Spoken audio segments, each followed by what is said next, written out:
What's up, guys? Welcome back to another episode of the Print Pass podcast. My name is Alex. I'm Mick. And we are going to be your host today. Today, we're going to be talking about something that I know a lot of you guys are interested in, and that is when you know it is time to make the move into a commercial space. Yeah, definitely a big step for a business. It can be one that is scary, but we're here to hopefully ease your mind and help you get ready for that. Right. So everybody's is going to be a little bit different. Everybody's journey is going to be different depending on how you started. So this video is kind of going to be our experience and what we would recommend, just some general best tips and guidelines. But this is not to say that it is the only way. And if you aren't here, that you should not. It is not going to be that. It is just what worked for us, how we got here, and some tips and tricks that we learned along the way. Yeah, absolutely. And we'd love to hear your stories as well. So if yours is different, feel free to let us know. Exactly, guys. But so if you are anything like us, you probably got started just in a spare bedroom somewhere in your house, maybe the garage, the basement, whatever it is. And that for us was the garage. We got started. No, I think we should start from the very beginning. We got started in the office. Okay, so you're going back to The first time that we decided to start a business was 2020. It was, I don't know what we were doing. You had just randomly bought a 3D printer.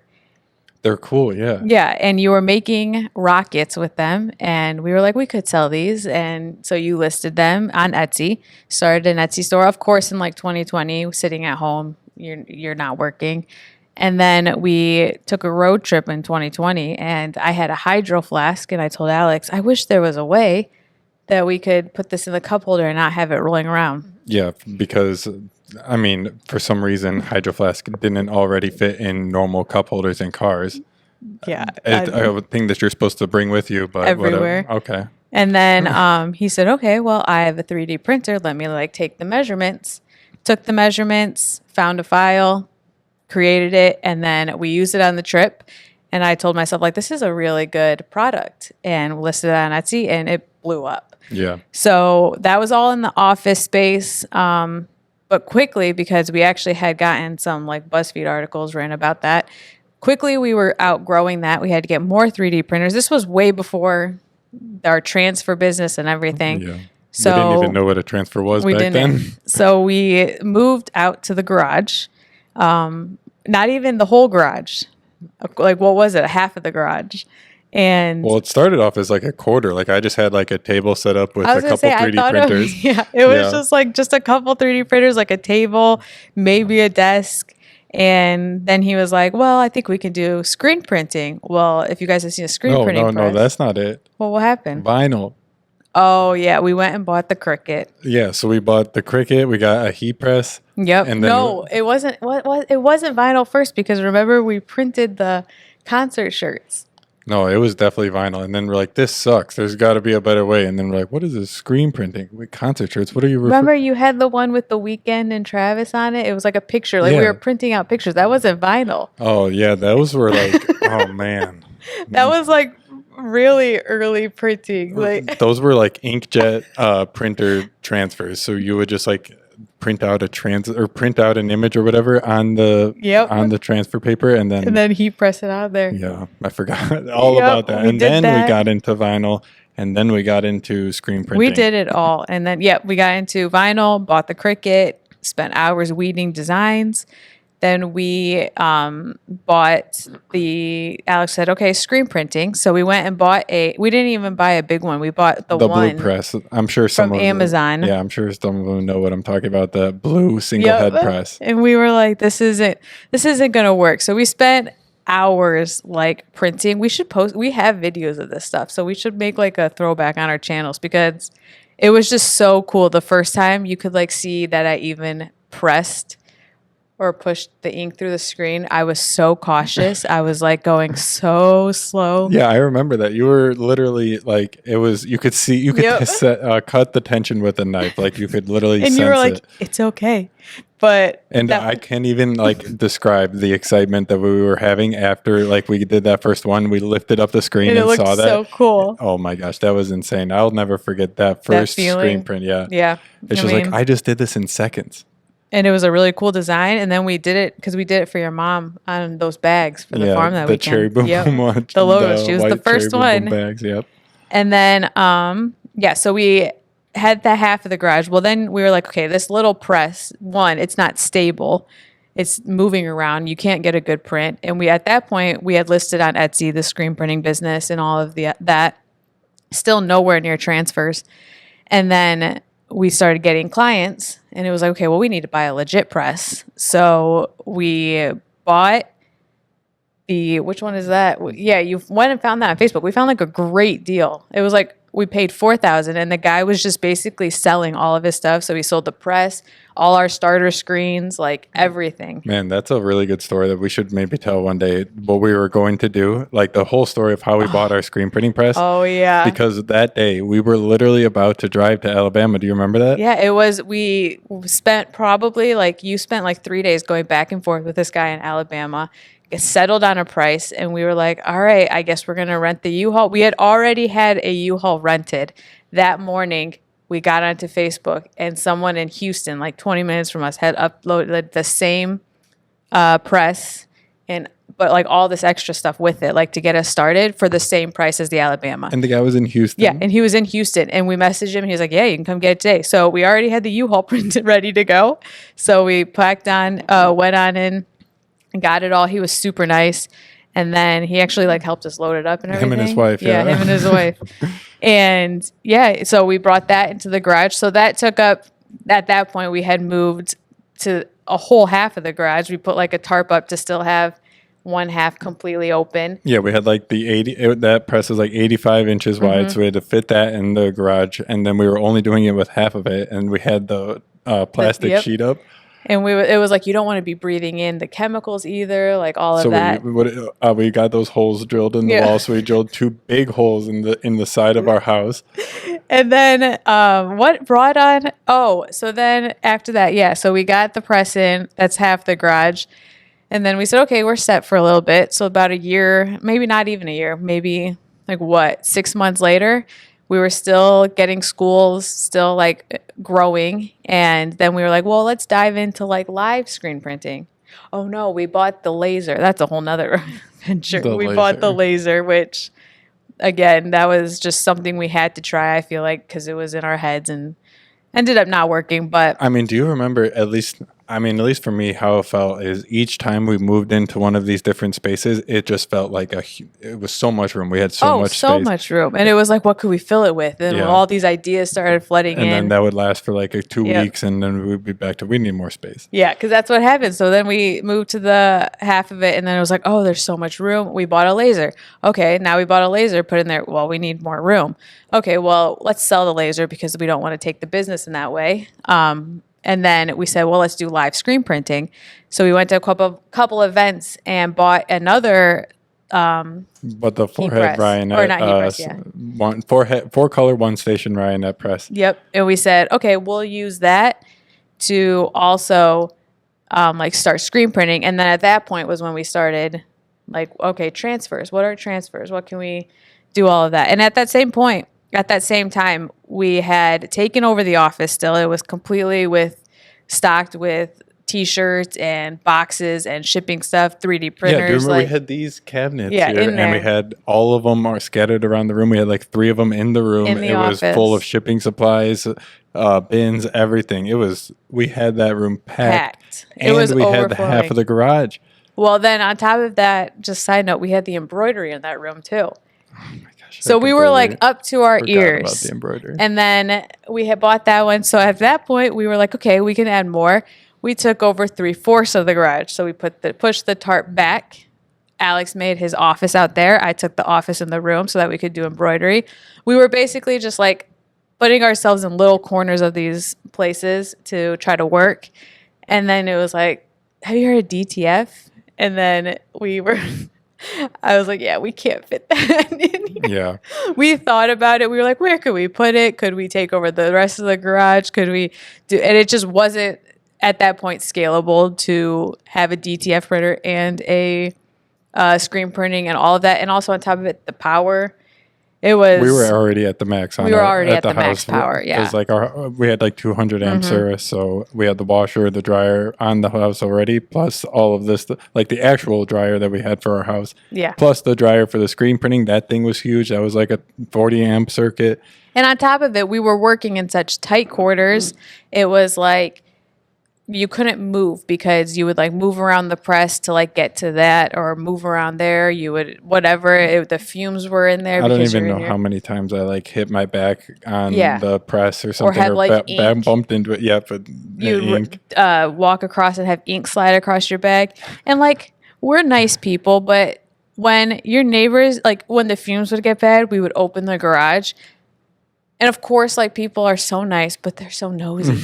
So there were a couple times some neighbors would come over and be, "Hey, what are you guys doing?" And then it was like, I don't want to explain one because we'll get into that further on.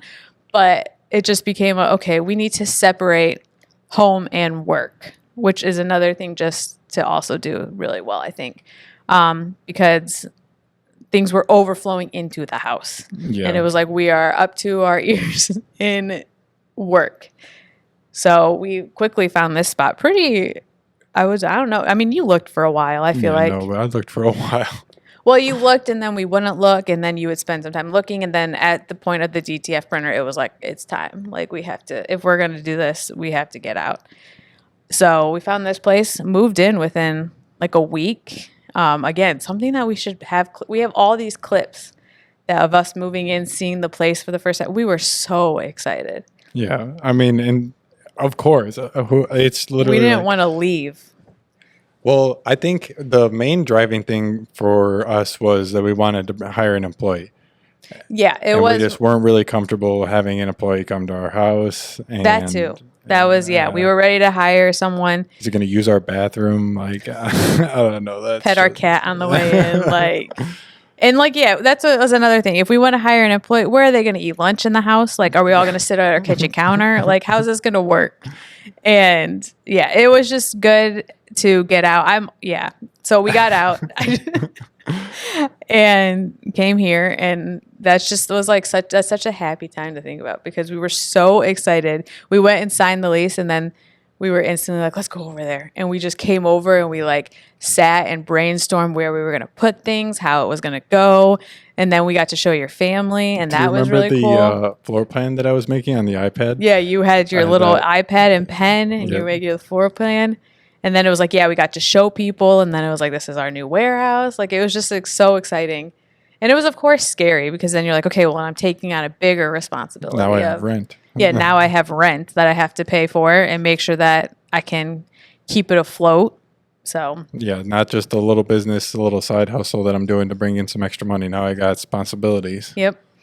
So moved everything out. I think we got our origin story.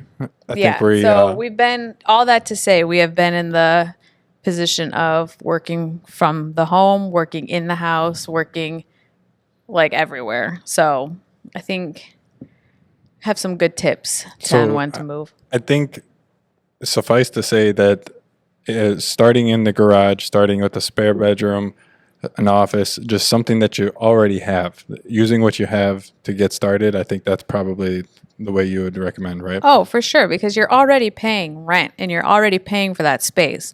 So if you're not even sure, because we knew 3D printing wasn't going to be the end all be all, but we knew right then and there it can get us started. So I think that having that starting point is something that is good to have. It offers you, like, I don't want to say a sense of security, but like if this doesn't work out, but I feel like we use that also to drill a lot. Yeah, and when you just said that, I kind of remembered that was also one of the things that was on the power draw for the home was we had all those 3D printers. Yeah, it was like at one point we had 4 3D printers running in the office, the embroidery machine running in the office, the screen printing heat dryer in the garage, and then the laser in the garage, and then the vinyl. Like it was just, there was up to our ears. I'll not forget a time that we were going on vacation and I was literally embroidering clothes as Alex was packing, like next to me. Like we were packing and embroidering at the same time. And I was I mean, the flight was at like 7 or 8 a.m. And it was like- we still hadn't finished the order at like 9 p.m. We were was- finishing the yep. last one up at like 10:30, and then we boxed it up and had it ready. Yeah, I remember that, like, just because the embroidery machine had gone down at one point during the day, and just the stress of like, oh, are we gonna make that flight? Like, it was. But again, you have to have these experiences. Oh, for sure. They definitely put some hair on our chest. Oh, for sure. And we cut our teeth on, well, I mean, let's face it, some like lower stakes orders, some lower stakes clients, that kind of a thing. But I mean, yeah. it allowed us to gain that experience, to gain that knowledge, and get where we are now. Yeah, because there were things, again, we were learning. We didn't know how to run a business. I mean, you've kind of dampered in it in the past, but I was completely new on running a business and not having a boss to where if this doesn't get done, I don't. Did you it say doesn't do it. dampered? I'm sorry. I kind of was just stuck up on that. I think I said tampered. Tampered? Dampered? Dabbled? Is that the word that you're looking at for? Sorry to interrupt. Talking is rough. It's been a long day, guys. Dabbled. Thank you. Okay. I'm at that point in the day where words don't form right. I get it. We're All here. right. We're doing it. Yeah. So you dabbled in the kind of like owning a business already, Yeah. or like trying, but I, on the other hand, didn't. So But this was still new for me. Like I had no experience at all. This, It's just to like, this point. But yeah. you had known kind of the work of, if I want to start something, Yeah. I have to. For me, it was I had only worked. I mean, at that point, I was like 22, and the idea of if this doesn't get done, if I don't do it, this doesn't get done, and if no one's going to come up and fix my mistakes or fix whatever, it all relies on me. So I do think that doing it at home, there was a lot of. I think at the end of the day, getting this place helped grow in a lot of big ways because you did have to stop slacking. You did have to make sure that everything was done correctly. It just puts on a lot of big responsibilities. Yeah, and it also, for us at least, I mean, speaking from my experience, just gave us more of like it made it more of a work and more of like a job because we needed to get all of the work done, like because we got to go home at the end of the day. Like Yeah. when you work from home and your business is in your garage and that kind of a thing, it's a lot easier to work all the time.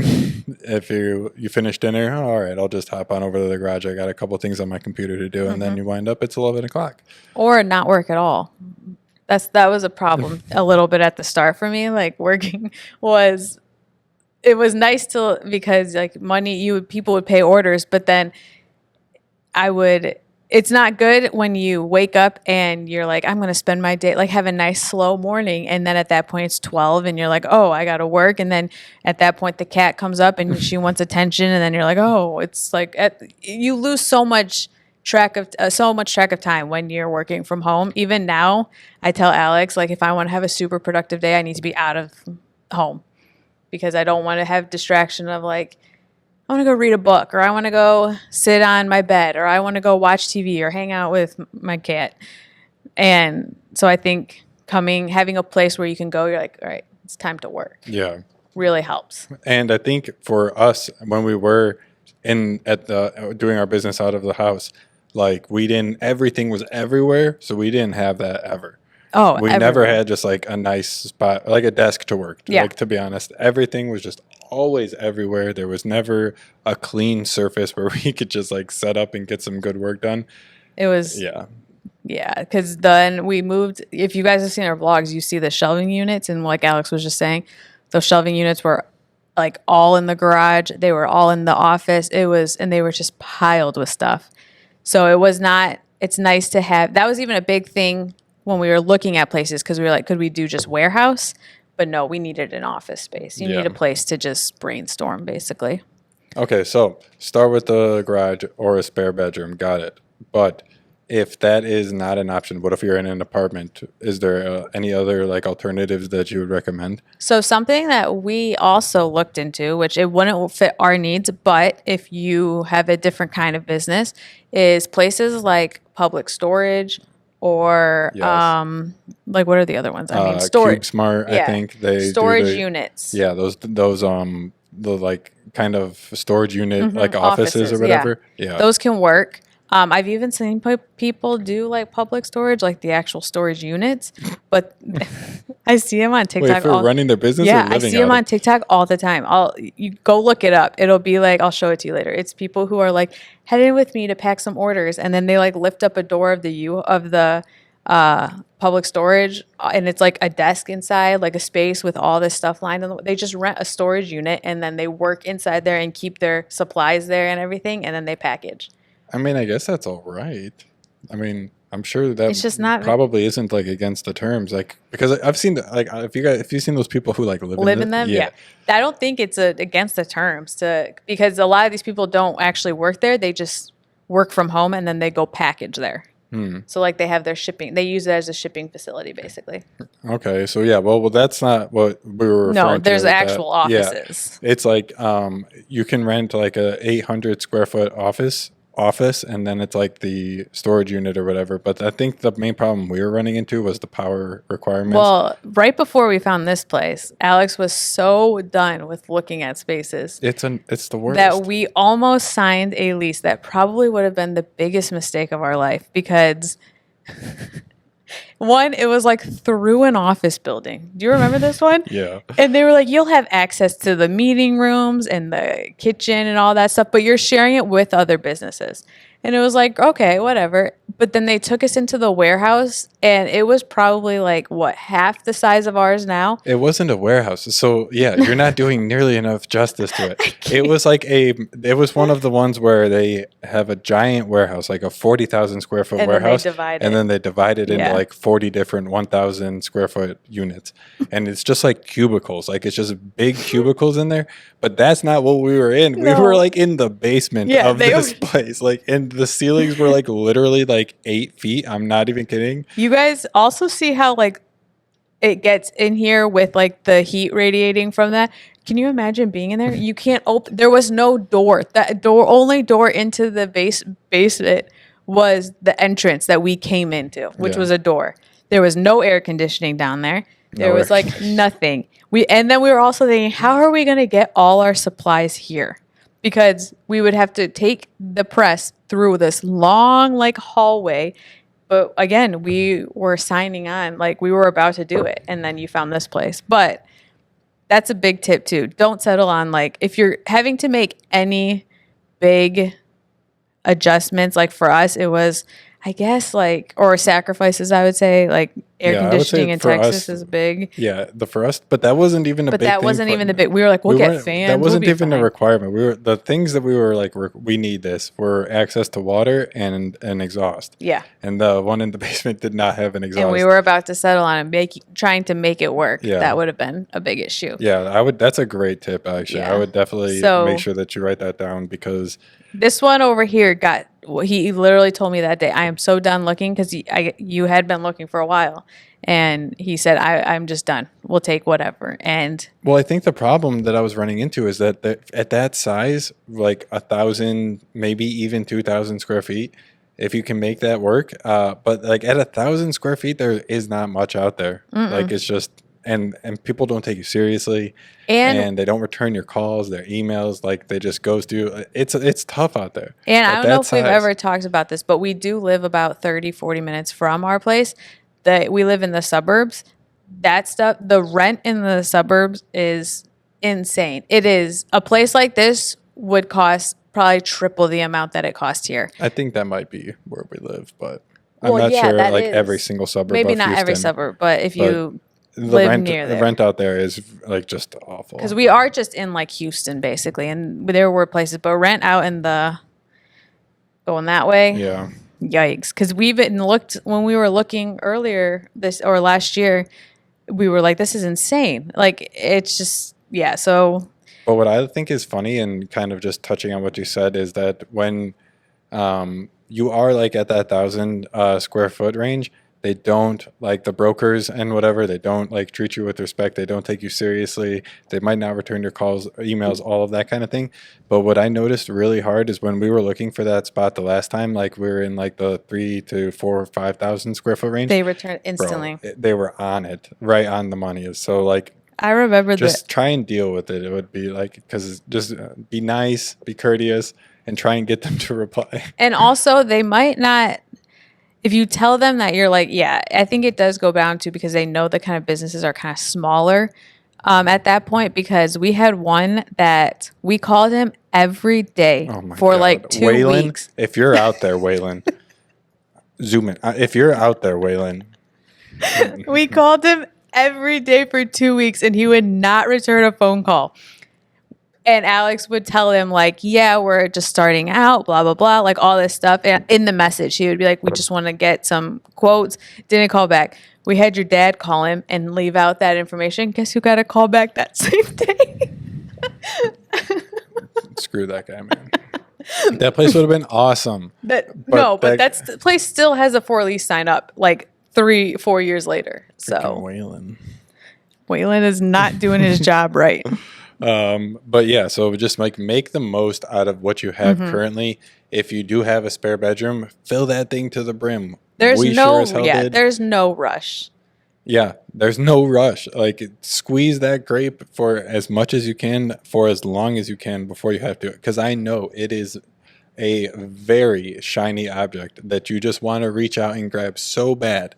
But for the longevity of your business, Yes. it is crucial that you don't go make too big of a jump too fast. And this might be just the nostalgia, but also just enjoy being there.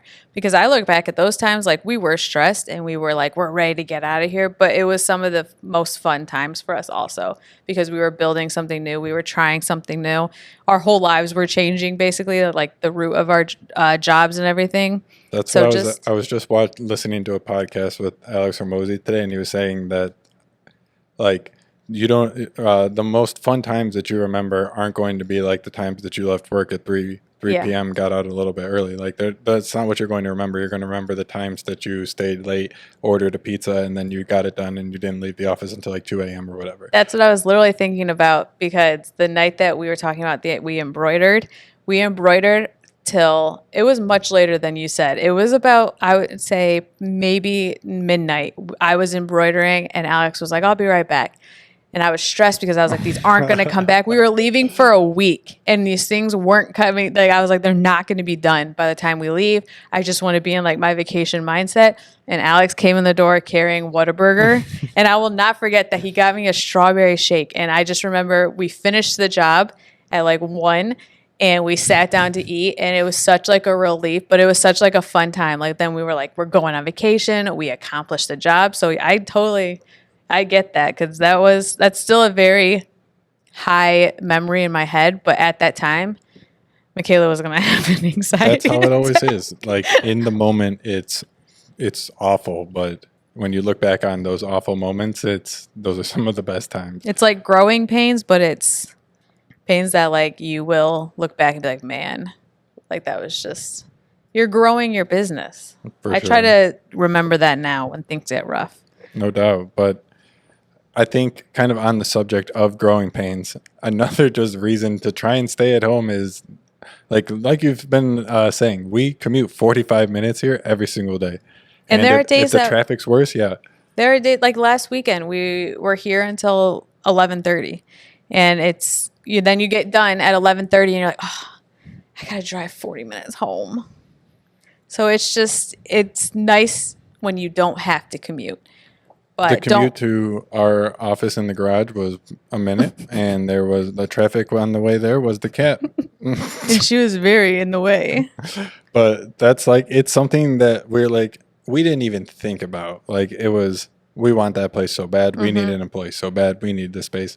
Didn't even consider it. Yep. We would have gone 2 hours if We would have. if it was the right place. Like we would have gone wherever. The commute was not something that we considered, We didn't even think about it. but we sure as hell consider it now every single day when we're sitting in day. traffic and whatever. But that is, I mean, obviously something that is unique to us. I think. How You far? can definitely find a place closer. We just really like where we are right now. So Yeah, and it's also, I mean, it depends on where you are, because like if you are located out in the suburbs, then like we're right next to FedEx distribution center. We're Yeah. right next to the UPS distribution center. Like these things, if we were out in the suburbs, anything like that, they would still have to travel into these distribution centers. Well, we even would see that sometimes when we did work, when we worked, we had the garage, we would drop off at our post office, our local post office, and it would add on like an extra day to delivery, or they just wouldn't scan it in or like whatever. And that does add just like an extra day. Now it's like it goes straight there. Yeah, well, again, like we kind of live out in the boonies in like Texas, so like Oh, really? I mean, yeah, I don't think the boonies is like further west if you're looking at Houston. Or yeah, if you're looking at Houston, we live west of Houston, but like the boonies is further out there. maybe it's just the vibes from that post office.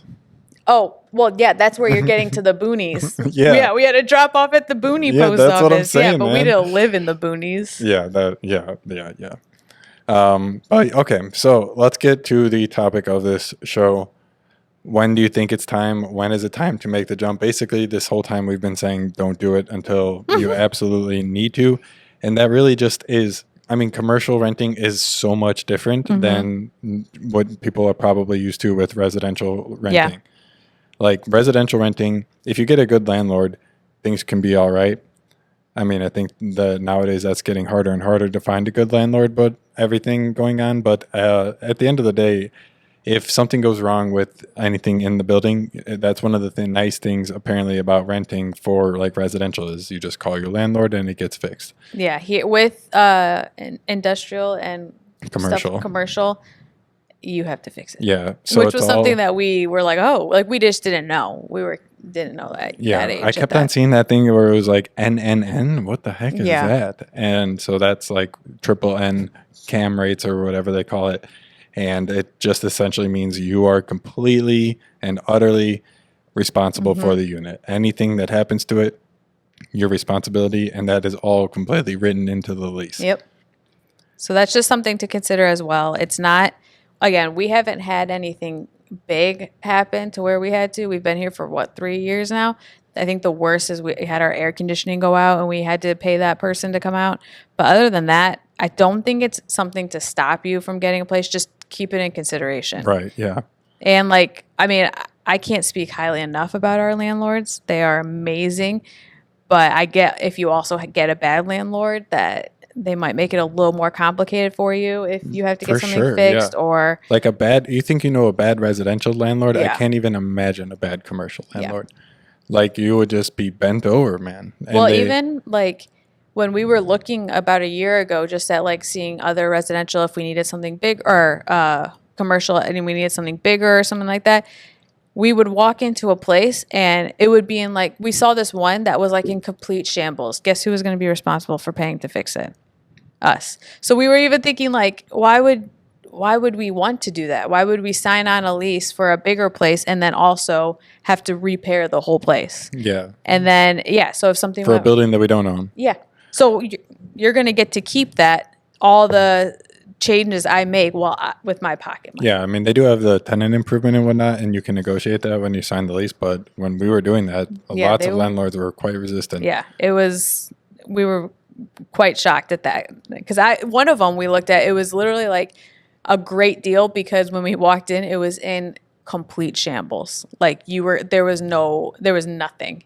And they were like, yeah, I mean, we might be able to split some of the cost, but the majority will be on you. So yeah, that's what renting in commercial real estate is really like, and it's all on your dime.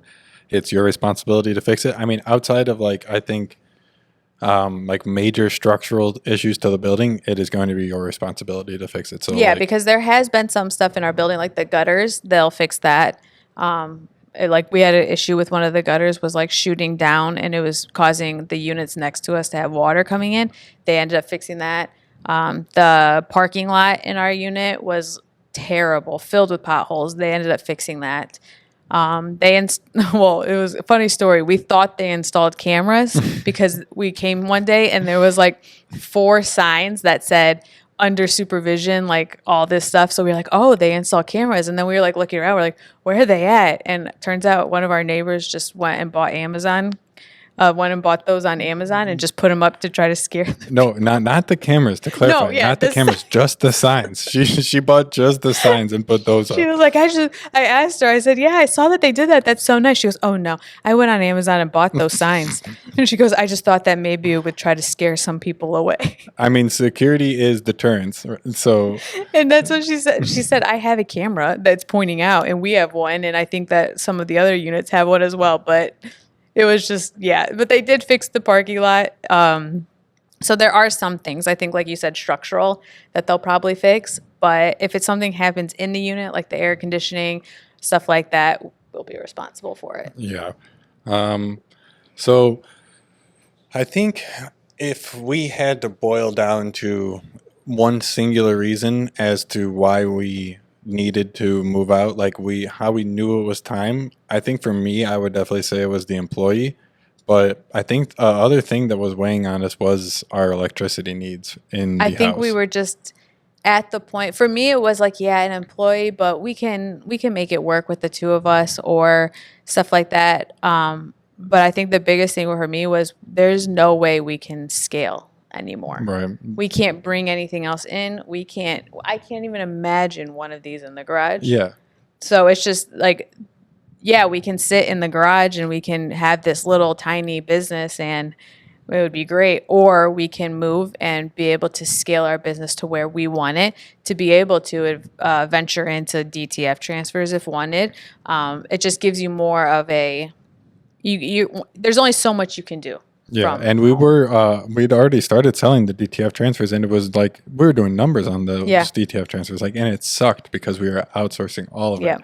So we would only make like just a hair. We would barely scrape by, make like maybe 5-10% margin, and then we would be sending all of that money to another printer. Yeah. So they would be printing all of our transfers. We would be taking in all of the orders, sending it to them, lining their pockets, while at the end of the day we're scraping by. Yeah. So that was, I think, another big incentive for us. We're like, man, if we can get some more space, we can get a printer in here and we can capture all of that money for us. Like that can in a way pay for the place. And on top of it, we wanted to be able to have our turnaround time down. That's one of our biggest things is that you get your transfer shipped same day. And it was taking us so long with the other guy. So long to get them. And it just wasn't, we didn't want that for our customers. We didn't want to have to deal with that. Yeah. And also so it takes so long to get to you, but then if something's wrong with it, you have to wait for them to respond. And then your customer's sitting there and being like that. So that's we're why just paying like we're just middlemen, man. Yeah. Like our customer would be like, hey, this isn't working, and then we were like, okay, let me go talk to them. Yeah. Printer would come back to us and be like, okay, let me send that to the customer. Like it's just and I think,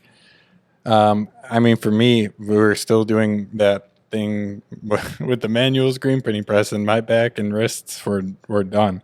So that's why I think for me, the employee was a big thing because I was like, I got to get off press, man. Like I got to. This is killing me. Like I am in pain. Yeah, I don't blame you. And I think another thing was we had so much stuff in the house. Like it was flooding into the house. Like in the hallways, we would have stuff by the dining room table, everything. We would be getting packages from UPS, like SNS and everything. And every single afternoon when we would get, like, the UPS guy would come, boxes stacked up in the hallway by the front door. It was, I mean, do you remember that one time that we got the delivery of filament from China? And it was like, it was half of a pallet. And we thought that was huge. Like, I was freaking out. I was like, we just ordered a half a pallet of supplies. Like, can you even believe it? Whoa. Now we buy full pallets. And this was just a filament. Yeah. This wasn't of like DTF supplies or anything, but we took delivery of it. It was like 28 boxes or whatever. And it was like, where are we going? Yeah. It was literally everywhere. It got to the point, I kid you not, that Alex and I were sleeping next to a DTF, or not next to a 3D printer. Alex would get up. They were in the room during the crazy times. Right after the BuzzFeed article, we blew up. We had so many sales for this cup holder that Alex was waking up in the middle of the night to start the printer like next to our bed and then go back down. Or we would set alarms. So then we would time it. Okay, one takes an hour and a half. Okay, someone needs to set their alarm for the next hour and a half and start it. Like, it was just not... Bro, it was not going to work. It was literally right there. Man. We were sleeping with A 3D printer. Dude, that is like, if we ever like get Elon level, that's going to be a good story to tell. It was time. Once it started flooding and it was like everywhere I was turning, there was something related to work. Yeah. It was okay. Let's go. Yeah. I think that was just having some sort of work-life balance was very desirable, but at this point, like we had a lot of things in the pro column, Yeah. and in the cons column there was rent. That was the only thing. Yeah. It was just we didn't want to take, we were scared. I mean, I'll speak for myself because I don't know how you were. I was scared. I was like, that's taking on such a big responsibility, and who knows how long this is going to last. But as I've learned through the years, you are in complete control of all of it. And I mean, now I'm like, I wish I could go back and tell her, like, it's going to be, you're fine. So. I mean, for myself I was quite optimistic. I'm pretty optimistic when it comes to the business and whatnot. Alex, that is the only thing you're optimistic I mean, that's what it's like. You said you're in control of it, and you're the only one that charts your own destiny. And if you don't make it, who do you have to blame but yourself? Yeah. That's something that I do appreciate about you, is that you're the most optimistic about things like you can control. So like if there's a downtime in the business and it's like, oh man, like what are we going to do? Like you're like, we got this. Like we control it all. We can go run this ad. We can go do this. So it's just kudos to you for that, because not a lot of people can do that. I just get anxious and start freaking out. And he's like, no, like we control this. And that's kind of started to rub off on me, where it's like, okay, if there's slow time, okay, what can I do to make it so that next month it's not slow or whatever. It's just you have complete control over that. And if it was like we need to pivot to try something new, or we need to whatever, we'll get it there. We'll figure it out. So I mean, it's really funny to think of the progression that we took. It's like that thing that we were just talking about yesterday, where how you can really tell someone who has experience running a business, because if they don't say like, oh, I have an idea. And then someone who like hasn't run a business before, you can tell them they'll be like, oh, I have an idea. Here, sign this NDA and then I'll tell you it. People who have like ran businesses and they have experience actually doing it, they'll go to be like, yeah, I have this idea. I've thought of this and this, and I know it's not going to work for that, but I've thought of this and this is going to work instead of that. Like they just literally, they'll tell you everything about it and everything. And they'll tell it to anybody too. Like that's the thing. Like walking down the street, if someone wants to like talk about it, they'll be more than happy to share that idea, and it kind of goes along the same lines with that. That's what if you listen to anyone, any person, any entrepreneur that's big in the world, you listen to Mr. Beast, which we've been listening to some podcasts with him, you listen to Alex Hormozy, you listen to Elon Musk, you listen, like no matter, like Steve Jobs, no matter anyone that you listen to that has built a successful company, the first thing or they'll always say is you have to fall in love with the process of building a business. You can't fall in love with just the outcome of, oh, this business is going to make me this much at the end of the year. And this, you have to fall in love with the slow times, the rough times, the happy time, like all of that. You just have to like the whole process of it. If you don't, you're never going to succeed. Yeah. And it's not like there is like that obsession, or like it's glamorous and it's romanticized, I think was the word I was looking for, to be an entrepreneur, to have your own business, to work for yourself, all of these things. But when you actually get down to brass tacks, it's not fun. No, most it's not. of the things are not fun. And that's what all of them will tell you. Like you see, what we see from like big entrepreneurs like that is like 0 to 100. Basically, they started at nothing or whatever, and then they all of a sudden are super successful. And that's like what people want and think it is, but in reality, it's hours of late nights. And like we were listening to a Mr. Beast podcast that was just listed a couple of days ago. Highly recommend if you guys are gonna listen to it. Anything. The Diary of a CEO with Mr. Beast. It was great because he talks about how his life isn't glamorous. Like he said he's been traveling for like 16 days straight. And he said he was filming that podcast at like 4 a.m. So it's not glamorous to spend all night at the office or spending hours. Like it's just, it's hard to explain unless you're living it. But if you are listening to this, you probably run a business. So you know that it's not always rainbows and butterflies, but that's something that you just really have to like learn. Yeah. It's just loving the journey that you're going on, basically. Right. And just being okay with the progression, because it's not what you think how you think it's going to start. And you might think, okay, I'm going to do this. And to do that, I need this amount of space. Okay, well, I don't have that in my house. So I need to get a place. Like, just chill, dog. Like, you might not know where things are actually going to go. And just take it small, bite the smallest piece off you can and run with it. See where things go, because look how far that we have pivoted. We started with 3D printers. I was going to say, if you would have told me that day back in like 2020, as we were loading up the 3D printers, in 3 years or 4, whatever, oh my gosh, it's almost 5 years. In 5 years, you'll be having a place and 4 DTF printers. I would have been like, what is a DTF printer? Like, what are you talking about? You'll be printing, or you'll be... To be fair, DTF like just came around. Yeah, but I mean, like, you'll be printing... Okay, even saying you'll be running, like, a transfer business or printing apparel for schools or running, like, a YouTube channel. I would have been like, what are you talking about? Like, it's what I didn't expect, but it was the best. It's been the best. It's been a fun time. For sure. But I think also... one thing that was kind of standing out to us, and you alluded to it a little bit earlier, was the like neighbors, and just.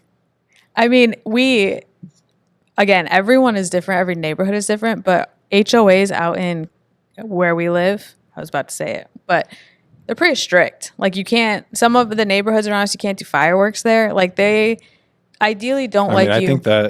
I think a lot of places around here, like, you can't do fireworks. And you could do it up north when I lived in Michigan. When I lived in Illinois, you could not. You can do it where we live now. You can't do it in the other place. Yeah, but it's also like, that's like a kind of Texas thing. Like, I think it's completely banned in Illinois, because when I was a kid, we used to have to drive over to Indiana. Gotta leave the state to do fireworks. We would drive over to Indiana and then like smuggle back some fireworks. You couldn't even buy them? No, it was like, what? Yeah, we drove over to Indiana to buy the fireworks. So I think like it's kind of weird that like Texas is so. I mean, Texas is Texas. So what do you expect? But all that to say, so the HOA, they most likely won't like you to have a business, running a business out of your... It's probably against your guidelines or whatever it is in your HOA to have a business. I think we looked into it at one point, because your mom was thinking of doing baking from it, and she was saying how she wanted to put a sign out, and we were like, and we were looking into if that was allowed, and it was like, no, like, they don't want you running a business out of your garage. Yeah, and it's like, we thought we were going to be slick, like, oh, how's this guy going to know? Like, we're doing it in our garage. Bro, these guys got nothing better to do. They literally just drive around the neighborhood and look for shit. Yeah. Like, don't take the chance. Yeah. Like, especially in our neighborhood, it feels like all that, what was I say? Oh, and on top of it, the noise. I remember this. I feel like one of our neighbors probably hates us now for those. She probably holds some grudges, because we had generators that would go off like all day. And in 2020, people were home. No one was working. And it would we would turn on when we had the compressor, the air compressor, and then it would be like, and then it would stop. And I was like, she probably hates this. Like, all day, she just hears that. Yeah, it was certainly not an ideal situation. And I wouldn't say it was a driving force. Like, I wouldn't, but it was just in the pros column for us to get a place. Yeah, so once that's a big one. If you have nosy neighbors, like I told you guys, our neighbors were kind of a little nosy, but... And then they were like, hey, can you make some shirts for us? And then, so the space was a big thing. If you're running out of space, like we were, the electrical capacity was a big one. The neighbors. Another really big one too for us was we had a lot of local customers wanting to do pickup. You could not have them picking up from your house. Yeah, it's just, I mean... I think it kind of could depend on like how upfront and forward you are. Like, are you telling people you're doing this from your house? If so, like, maybe they're okay with it. But for us, like, we were definitely trying to convey a professional, real, legitimate company. Yeah, a business. And I don't think that would have. No, really if you're like, yeah, you can pick up. Here's my house address. Like, yeah, I'm gonna have my son answer the door and give I'm gonna have my cat hand it off to you. Yeah, so that's a custom, like having them pick up if you want to allow that, but also you have to be careful with that, because You don't want to just, depending on your business, retail. We looked at retail spaces. You just don't want to do that. It's one, going to be more expensive. Two, it might not fit your needs. And don't just do that to do it. Because don't just, yeah. I know that, like, again, that looks like a very beautiful, shiny object right there in front of you, and you just want to go grab it like, oh, man, I would love to have a retail space. Like, if I had a retail space, I could get so much more business. All of these people would be coming in my door, all of these things. Don't do it. Don't do fall it for those. specifically for that reason. Yes. Yeah. Because one, our like industrial square foot rate is probably like $1. A retail one, like, this is a perfect example for us because like the back half which we are in is industrial, the front half is retail. It's literally $225, so it's over double the price for retail here in Houston, and it is in the like it's in the same block, like it's literally the same building, so it's not like there's any sort of it's literally like the front of us, differentials. Yeah, it's literally the exact same building, just zoned to retail, and for some reason 225. I mean, retail is literally more money, and that is not something that you want to deal with. If, as like in this industry, a print shop, you want to keep your rent as low as you possibly can, and then just have what you need for pickup and deliveries. That kind, like, you don't need a nice fancy retail spot, and if you do, I don't know, man. Which that also, like, again, I'm pretty if it against fits, a retail spot. Yeah, if it fits your needs, I understand. But with us, it just didn't. It didn't make sense to have apparel already made. Like, again, I've thought of all these avenues. So I've thought of competitive. having a place where they could come pick up transfers and all of that. And it's just, it's not, I don't know. Yeah, one, the apparel is competitive. It's like you're opening a whole different side when you start doing like boutiques and stuff like that. But transfers, I did think when we were looking, like, maybe we should have a spot where they can go shop transfers. And that's still like not a bad idea, but it's not the bread and butter of our business. And I wouldn't make a decision specifically on that.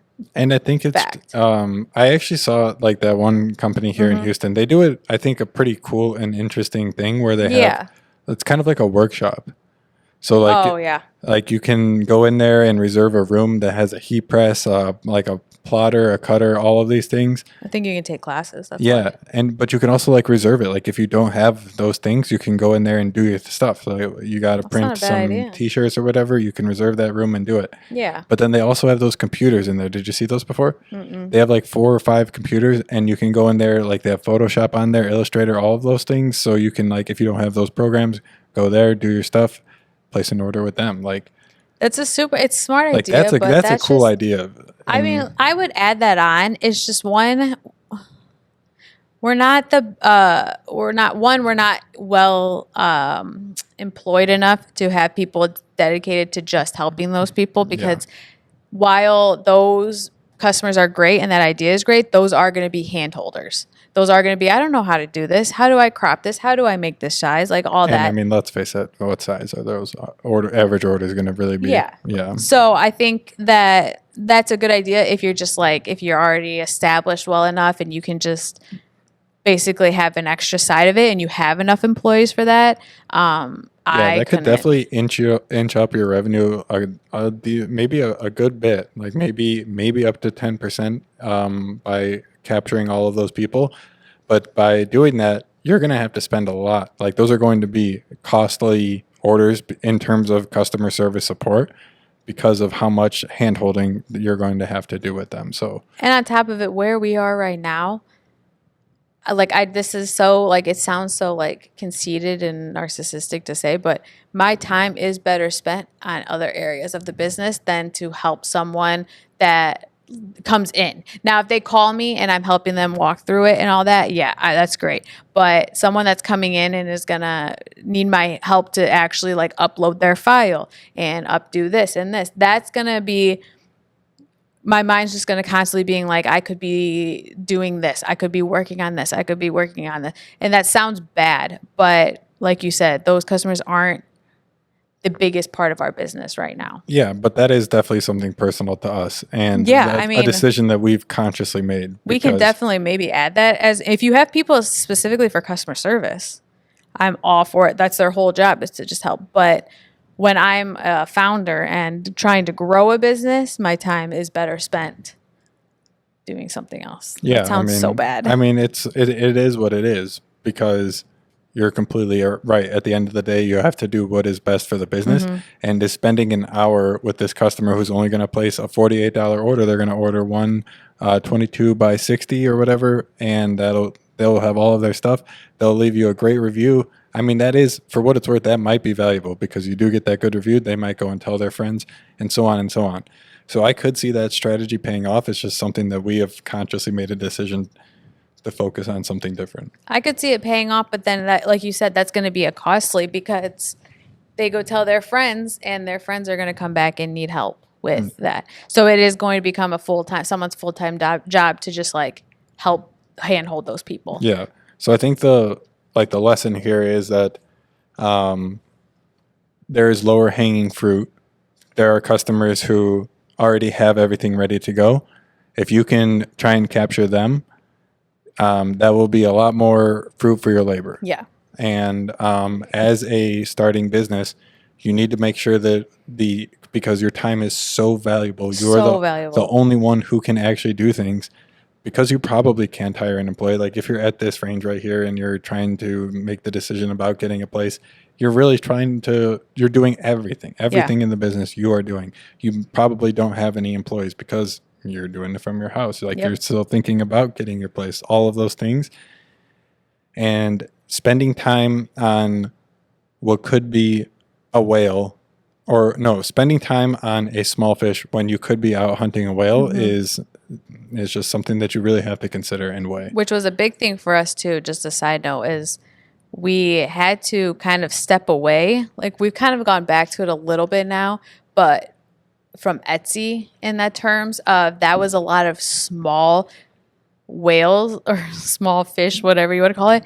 But you were spending so much time a day answering messages for people who just wouldn't respond, who just didn't have their artwork ready and all this, rather than focusing on getting people that are bigger fish that we could help grow bigger into, like, become bigger clients. Yeah, I mean, like literally we can just explain our thinking on that. So I could have spent all of my day responding to these customers on Etsy, but I instead chose to make the best website that I possibly could, so that anybody anywhere in the US could go onto this website and place their order themselves. Yep.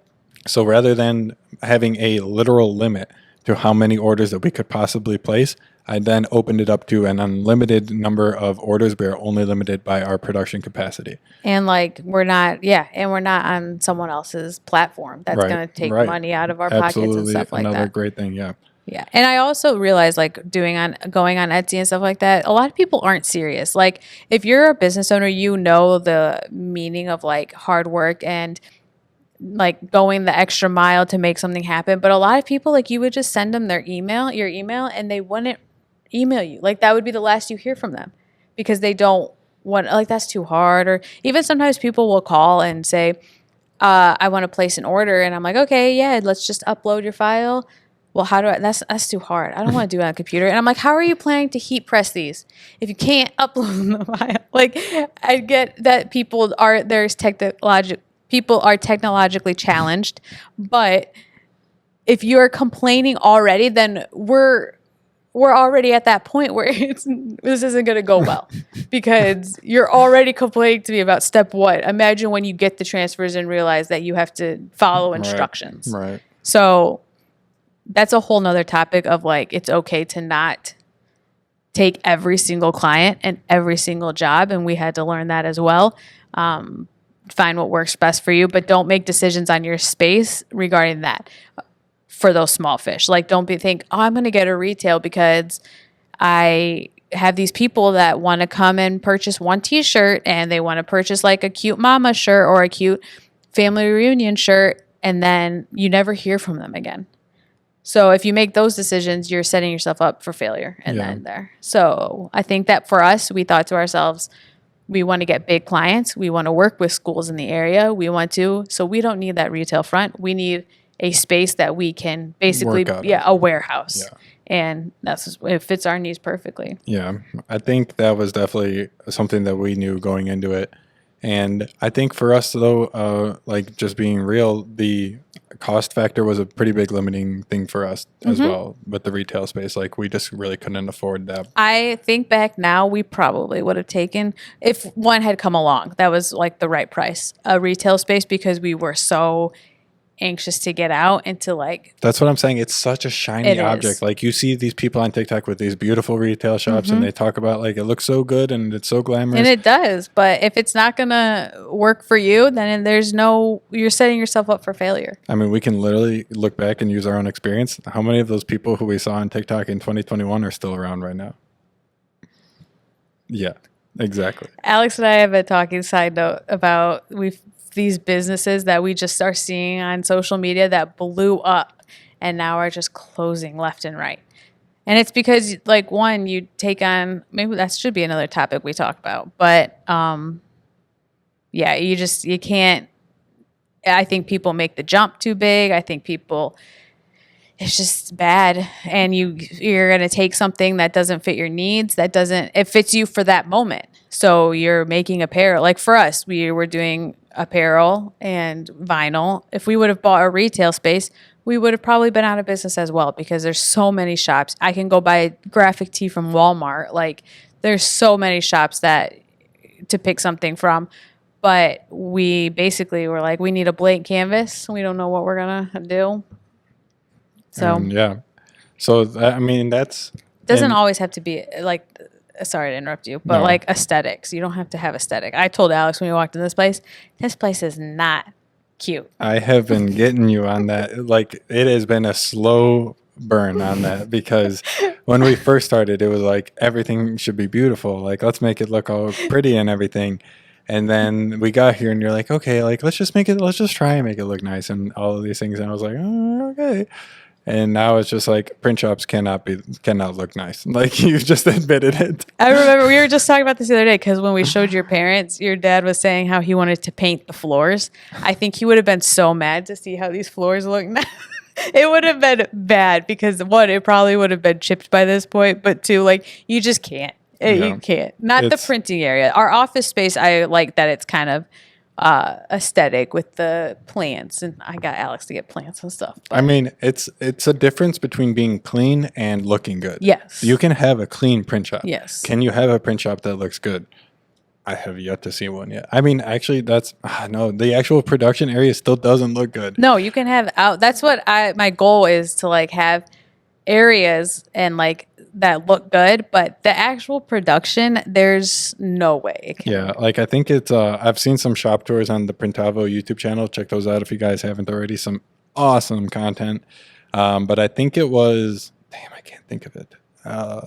It was like 2 words, and I think it started with an S, and they were out in LA.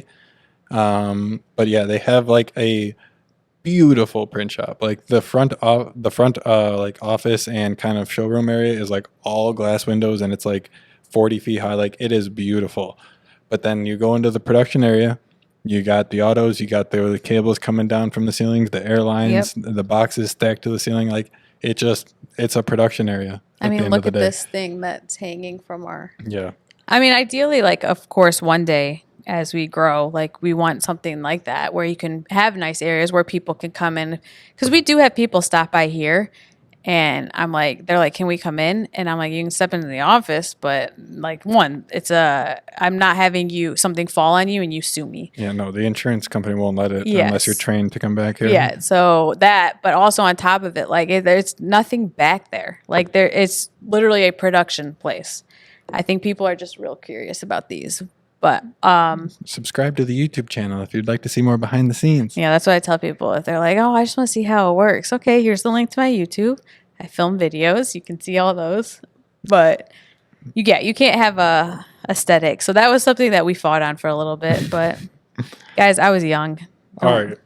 So I think there's just a few other things that we really kind of talked about when we were getting our notes ready for this. And the other thing was deliveries.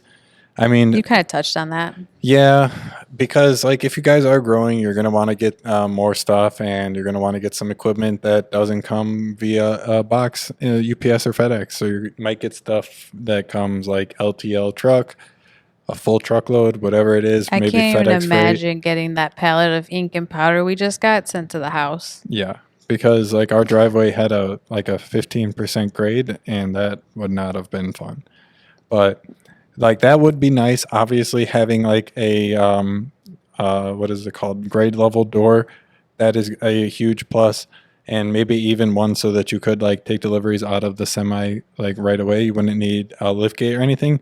But that's just the thing. There are lift gates. Yeah. So like you don't need any of that. If you are taking a delivery, ask the LTL company to only send trucks with lift Yeah, gates. that's what we do Like because we don't have one. like we've gotten stuff that is the absolute full width, like these DTF printers. They're nearly the full width of the semi truck, and they can come on the lift gate. So it's not like I know that we've literally had before with one of the deliveries on the DTF printers. They were like, oh no, it won't fit on the lift gate, and then we're like, oh well, we don't have anything else. And sure enough, what did they do? They made it work. Yeah. So like they can make it work. They might give you a hard time or whatever, but like you can also make it work. Getting deliveries and being like, I need deliveries is probably not the best excuse to get a place. Now, maybe like if you need an auto, that probably might not be able to come on a lift gate. But again, are you going to be able to get an auto in the garage? No, we would not have been able to fit one. I think it might be possible. No, but not God, in the it would be size that tight. it was. Yeah. That would have been bad. Yeah, because then you need the air compressor too. So like there might be things that you actually do need like grade level access for, but I don't know if you would be needing those at your house. That would have But if been it's like you're insane. getting deliveries, you're getting bulk shipments of supplies, like you're ordering full pallets of stuff or whatever, get the liftgate, no problem. They'll figure it out. And if it really comes to it, you leave it, like they'll drop everything on the street for you, and then you unload the pallet and bring it into your house. Like just make it work. Don't. Yeah, don't do it just specifically for that. Yeah. But if that's something like you said, you're getting big equipment, you probably aren't in your house still. Yeah. And then the last thing is really just like, oh shit. All right, guys. Sorry for that little bit of a break, but we are back. New camera new battery in the A cam. But yeah, we were about to get to the actual like hard what to do, like how you know, all right, I am good to go, like financially at least. Financially, we would say, what did you say, like 7x your monthly income? Revenue, yeah. Revenue? Yeah. I would say that's a pretty good number. You could If do 5. I would say, It's risky though. yeah, if you are like risk tolerant, a little more risk tolerant, you might be able to get away with 5. I would say if you are more risk tolerant and you see some big growth on the horizon, that can work. But again, I mean, I think all of us entrepreneurs, we're pretty optimistic people, and we always tend to look at the optimistic side of things. Well, it goes back to what you said. You control it all. If you're willing to put in the work, you can't fail. Yeah. You can fail at some things, Yeah. but you can fail. You'll continue to find it and find a route that works. Yeah. And yeah, I would say you can do it at 5, but 7, that's a good number. So if you're at 7 times the rent, so if your revenue is at 7 times your rent, so say your rent is, we'll do nice, easy round numbers. So if your rent is $1,000 a month, you should be making $7,000 a month in revenue to be able to think that you're at a good spot to justify that. Yeah. I think for personal, they say you should be, I don't even think they'll talk to you if you're not making more than 3x. I was going to say, I think it was 3x when we were Yeah. looking. So personally, they want 3x, but with commercial, like they might not even ask. It's And yeah. probably just going to be a personal guarantee for, like I'm talking about the credit and your financials. Like they might not, depending on the size that you're looking for, they might not even ask about your financials. They'll just want a personal guarantee, and they will run your credit, like your personal credit. But keep in mind, they usually, so if you're looking for a place, you're going to have to pay first and last month, just like in personal. Oh, yeah. Oh, for sure. And I think I had that in my notes, but we skipped over it. We didn't even talk about the deposit required. yeah, you're a deposit, usually first month and last. We got in a good deal because we did have to pay like first and last month, but then they were running a special on like, a free month. So Yeah. the next month we didn't have to. But you have to pay. So you have to have a pretty penny up close. I just realized there's another thing that we didn't even put in the notes that we haven't talked about, and that's the property taxes. Yeah, I was adding into that. There's a lot of fees that come with it too. Yeah, so not only the CAM and the triple N fees that get tacked on to the actual like monthly rental rate. So the rates that like you guys see on LoopNet and whatnot, like if you see like 92 cents a square foot or like $9.20 like per square foot, if you see like $9.20 per square foot, it's in years or it's in year format. So that's like the price per square foot annually. You typically want to do it monthly. That's the easier number to do. And that would be 92 cents a month. So that one is like just the actual rental rate. You still have to include probably if it is like 92 cents, for example, there'll be maybe 25 cents, 30 cents in CAM triple N Yeah. fees. And that's just like basically fees for the property, like the parking lot, upkeep, maintenance, all of those things, insurance. But then that's not including the property taxes Yeah. that you have to pay as a commercial renter. So you pay your property taxes for the landlord. Like the landlord doesn't That's pay the the nice property email taxes. and letter we get at the end of the year. That's insane to me, man. Like I just can't believe that happens. Like how is that not their responsibility? Why is that our responsibility? We don't Because we're own the occupying. property. I mean, yeah. So that's- keep that stuff in mind as well. There's always just little things like that keep, like, again, it kind of consider it like a house, just a little bit more. You're going to have to pay for electricity. You're going to have to pay for, especially if you're running stuff like this, That's a great point. our electricity, especially if you're in Texas, the air, you're going to have to run the air. Everything like that. If you're running heavy equipment like we are, like we were saying, the electricity for having all of that on top of it, when you have to make any, because a lot of we had to make changes to the electricity panels here to run all of these printers. So that on top of it was another, which Yeah, we the didn't do that electricity till late. build-out, Yeah, we didn't do that till a little bit later. So once we got in, so that's not like a first upfront cost. But as you grow, there's going to be more finances. But I would And say then you're going to need building insurance too. So Mm-hmm. you have to have like property insurance. Your landlord is probably going to require it. Yep. That's going to be an extra monthly fee. yeah. So it's not just And the electrical, sorry to interrupt. You're I good. wanted to touch on that a little bit more. So I personally thought that like, oh, okay, the electrical won't be that bad. We don't really need to consider it. We're already paying for it here at the house. It'll go down at the house. We'll just take that and put it towards the rent or the electricity that we'll be paying at the business. Like even Steven makes sense. No, the electricity at the house is basically the same. Yep. It's still like $300-400 a month. And now the electricity here at the business, $300-400 a month. yeah. You gotta love it. That's great. Yeah, it's so that definitely is something to take into consideration, which I didn't think about it until I was like, oh, we gotta get the lights turned on. Yeah, I mean, usually water, stuff like that is included, Water, yeah, that's included. but and then just like the day-to-day maintenance of keeping a shop like in good condition. Basically, like we said, the air conditioning, you gotta change out the air filters. We could probably be better about that, but we just did it. Just like that little stuff. It just there's stuff that adds up extra.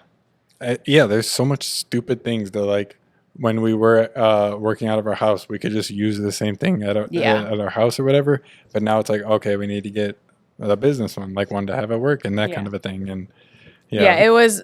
We buy like, it's funny because now we buy like 2 of everything. It feels like so like we bought a coffee maker for the house. All right, we need one for the business because we love it so much. And then it's just like you buy like 2. It's basically like having a second place. man, it's just a kind of tangent. Speaking on that, these DTF printers having to buy 4 of everything is really not fun. Like what? Like, oh, just like for yeah, like this week we were 4 doing desks. Oh man, yeah, just a little bit of a tangent. But yeah, so just prepare for those kind of things. There's going to be so many costs that you can't even expect. What is the another like adage? The scariest things are the unknown unknowns, like the things that you don't even know you don't know. Yeah. And yeah, just go into it with all of your hatches battened down, as much money in the tank as you can possibly have, until you are absolutely busting at the seams. You can't do any more. There's no more hours in the day for you to work. You need to bring an employee in. Your HOA is breathing down your neck, whatever it is. Wait until the absolute minute. Like your HOA is being like, okay, I'm going to sue you if you don't kick out.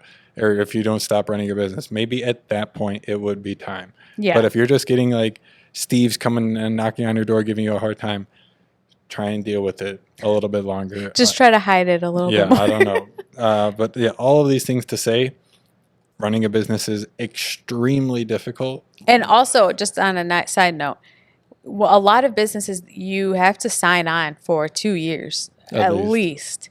So you need to make sure that you have a stable enough business where because that's almost worse, is to get evicted from a business. You just want to make sure that you have a stable enough business where you feel secure that you can grow it, and whether that's your mindset, whether that's whatever, like your product, whatever, that you can grow it and you have ideas, because nothing's going to be worse than having a great first 6 months. And then, I mean, everyone knows that like the first half of the year is completely slow. So at Christmas time, you might be. Huh? In our industry, the printing industry. Well, I think I see it in a lot of industries. Anything for like online shopping or online services, or well, maybe not services, but online consumer products that are not necessities. It's usually pretty slow because people are like recovering from all this stuff, Christmas, holidays. So you see like an influx of sales and everything like September through November, and you're like, I need a place. And then you get in there and you have no money for rent in January. You have no money for rent January through March. And it's just, that's stuff to consider before you make that leap. Like, is this an actual, like, is this just a rush of orders, or is this my legit business is progressing? Yeah. And I wanted to touch on something you said earlier, and that's that if like getting evicted from a business it's basically as equivalent to getting evicted from a residential house. Why? Because there is no business at this point. Like when you are this small, it is you. Like you are the business. Like it's probably tied to you. They're actually like the business may be on paper, but for what it's worth, doesn't matter. Like any place is going to require a personal guarantee. So if you do not make your rent or whatever, you will be personally on the hook. Reliable, yeah. It's not like what you see on TV with these big businesses. They go out of business and the CEO walks away with $10 million golden parachute. Like not at this scale. That's not what happens. Like the odds are you will not be, or the business will not be on the hook completely. It will be you personally. So if the business fails, you need to now you'll be liable, take from your own personal coffers to cover that, because you are personally liable. It's called piercing the corporate shield, and that you don't have a corporate shield when you're this small. Like everything is, you're probably doing this like self-employed, and you're filing all of the business income on your own personal taxes, that kind of a thing. For what it's worth, like you are the business. So take that into consideration too. Like you can't just, for like if you are still in the garage, if you decide you want to close your doors, you can do that, and you really won't have any negative consequences to deal with. But when you do take that step and you sign your name on the dotted line, like I said earlier, you got responsibilities now.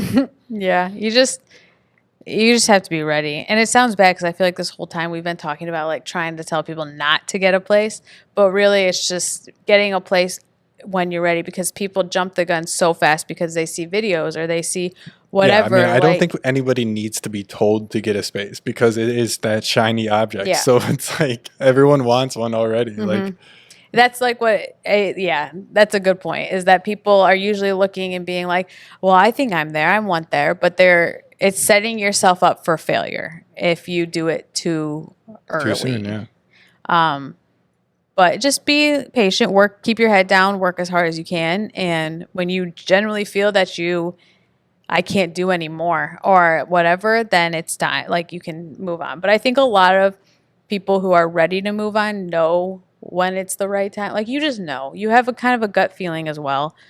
But it's scary. It can be scary. That's also to say don't be me and stay in the garage for too long because you're scared of the moving out in the next step, because it does come a point in your business where you cannot progress until you've done that. All right. I think this has been great. To our tangents. That's a little bit about us too in our story. we've been going for an hour and 23 minutes, so this is like our longest podcast yet. Wow. Yeah. Well, there was a break there for a second. True. But yeah, guys, I really hope that if any of you guys are still listening this far, please just like comment, give them a word to comment so that we know that they made it this far. Public storage.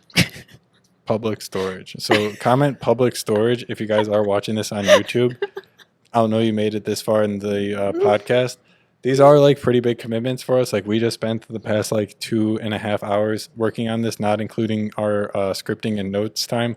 So like, please, if you guys did make it this far, like we got the whole shop shut down, a free I was camera gonna say, setup. if you guys like the new setup with the bad boys in the back there, let us know. Let us know, man. You guys, if anyone is on the other end listening to this, please let us know. We really want to hear from you. We don't want to just keep on spending this time if no one's listening. I mean, we'll keep on doing it because they say consistency breeds. Yeah, I mean, it doesn't, we've been preaching. It doesn't happen overnight. You gotta just enjoy it. But yeah, but I really think that this was a great episode. I think there's a lot of actionable insights. Hopefully you guys enjoyed our origin story. Get subscribed to our YouTube channel, Choose AMS on YouTube. That's where I post all of my daily vlogs, learning videos posted every Sunday, and the video version of this podcast comes out Monday morning, 5 a.m. But if you guys don't want to watch the video, you can listen to this anywhere you watch it or anywhere you listen to your podcast, Apple Podcasts, Spotify, Google Podcasts. I don't think that exists anymore, but wherever you guys listen to your podcast, you guys can get us in your ears. But anything else before we close it out for today? No.